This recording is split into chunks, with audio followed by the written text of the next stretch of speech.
Housefull 5 A and B দুইটাই দেখছি। ওকে, তো দুইটা নিয়ে আমি কথা বলবো। তো এইখানে মনে করেন যে একটা সিনেমা মধ্যে বেশ কিছু আর কি বলা হয়েছে যে চেঞ্জ রয়েছে, আলাদা আলাদা আমরা শ্যুট করেছি। একটা সিনেমা দুটো সিনেমা বানিয়ে তারা রিলিজ করেছে। ওকে, তো এই সিনেমাটার মধ্যে মনে করুন যে আমি এটা আগে দেখছি, অবশ্যই রিভিউ করছি, আপনারা চাইলে চ্যানেলে ভিডিও আছে দেখে নিতে পারেন। বর্তমানে বি দেখলাম, তো এ যে দেখেছি আর বি যে দেখলাম এই দুটোর মধ্যে কী চেঞ্জ রয়েছে সেটা নিয়ে কথা বলবো। সর্বপ্রথম যদি আমি বলি সিনেমাটোগ্রাফিক কালার গ্রেডিং ভিজুয়ালি দেখতে পাই টুকুর, মানে চোখ জুড়িয়ে যাওয়ার মতো। ওকে, আর এখানে যে ব্যাকগ্রাউন্ড মিউজিক ব্যবহার করা হয়েছে, এর পাশাপাশি সাউন্ড এফেক্টগুলো অনেকটা কার্যকরী ব্যাকগ্রাউন্ড মিউজিকের সাথে। আর এখানে যে গানগুলো রয়েছে প্রত্যেকটা গান মুভি রিলিজের আগে রিলিজ করে দেওয়া হয়েছে, ওগুলো আমরা দেখেছি, ওগুলো নিয়ে কথা বলেছি, ভালো মন্দ সমস্ত কিছু তুলে ধরেছি, চ্যানেলে ভিডিও আছে, আপনারা সেটা দেখতে পারেন। ওকে, তো এখন যদি এই যে চেঞ্জের যে বিষয়টা রয়েছে, একটা সিনেমাকে দুইটা বানায় রিলিজ করেছে, এখানে ভাই চেঞ্জ মানে করলে পুরো এ টু জেড গল্পটা সেম।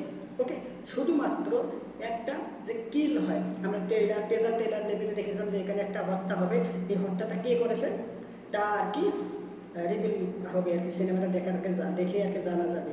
ওকে, ভালো কথা ভাই, সিনেমাটা এ টু জেড সেম, বাট যে কিলার যে রয়েছে একজন কিল করছে আর একজন তাকে সহযোগিতা করছে, তারা প্ল্যান করে এই কিলটা করছে বেশ কিছু অর্থ আত্মসাৎ করার জন্য।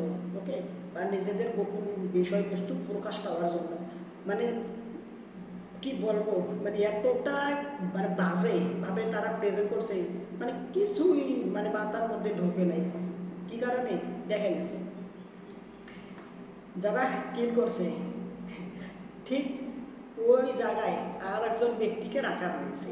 ওকে, মনে করেন যে এর মধ্যে কিল করেছে এ পার্সন, আর বি নামে মানে বি যে সিনেমাটা রয়েছে তার মধ্যে কিল করছে বি পার্সন।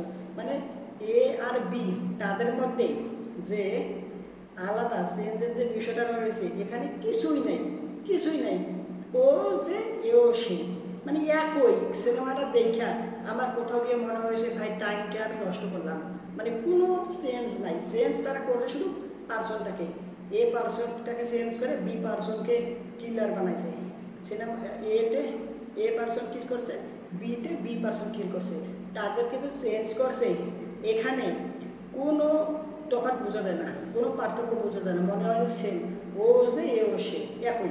ওকে, মানে পুরো সিনেমাটা কনফিউজ লাগছে। আমি ভাবছিলাম যে এ যেহেতু এরকম হয়েছে বিটা তো আলাদা হবে, কিন্তু না, এ টু জেড সেম, শুধু যে কিল করছে তার জায়গায় আরেকজন ঢুকে গেছে। মানে ও কিল করে নাই, এ কিল করছে বীর মধ্যে, আর বীর মধ্যে এ কিল করে নাই, ও কিল করছে, একই। এখানে কোনো প্রকার তফাৎ নাই। ওকে, আপনারা যারা সিনেমা দেখছেন তারা দেখছেন, অবশ্যই কমেন্ট করে জানায় যে আপনার যে চেঞ্জ করা হয়েছে এ আর বির মধ্যে আপনার কাছে কীরকম লাগছে বিষয়টা, সত্যিকার থেকে ভালো মনে হয়েছে কমেন্ট করে জানায়। আমার কাছে তো ভাই একটু ভালো লাগেনি, আমার কাছে মনে হয়েছে এটা স্ক্যাম, হ্যাঁ, এটা ভুয়া, হুদাই, বেকার, ভোসরিকে টাইপকে আর কি, হ্যাঁ, বাকোয়াস টাইপটা, বাকোয়াস।